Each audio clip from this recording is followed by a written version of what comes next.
করছি।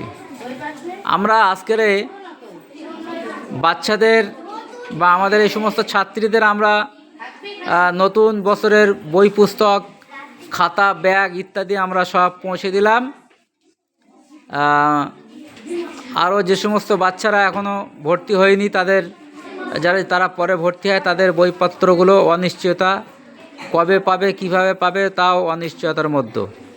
তাদের যদি বই পুস্তক পেতে লেট হয় এর জন্য আমাদের কিন্তু দায়ী করতে পারবেন না। আর বিশেষ করে গার্জেনদের উদ্দেশ্য করে বলছি, আপনারা আপনাদের ছাত্রীদের বা বাচ্চাদের বিশেষ করে এই নূতন বইগুলো সব প্রত্যেকে মলাট দিতে বলবেন। আর বছরের শেষে আমাদের এই বইগুলো আবার পুনরায় আমাদের ফেরত দিতে হবে। এই বইগুলো যদি আমরা স্কুলে না ফেরত দিই তাহলে আমাদের স্কুল থেকে আবার নূতন বই কিন্তু দেবে না। ওরা বারবার কিন্তু বলে দিয়েছে, আমাদের উপরে প্রেশার আছে।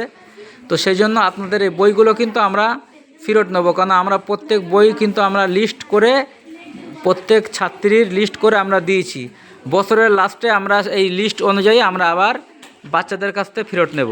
যদি কোনো বাচ্চারা বইগুলো হারিয়ে ফেলে, নষ্ট করে ফেলে, তাহলে তার জন্য কিন্তু গার্জিয়ান পক্ষ দায়ী থাকবে। আমাদের কিন্তু বইগুলো ফেরত দিতে হবে। ঠিক আছে কচি, তোমরা খাতা পেয়েছো তো? তোমরা যাও, আস্তে আস্তে যাও, বসে বেড়ে যাও।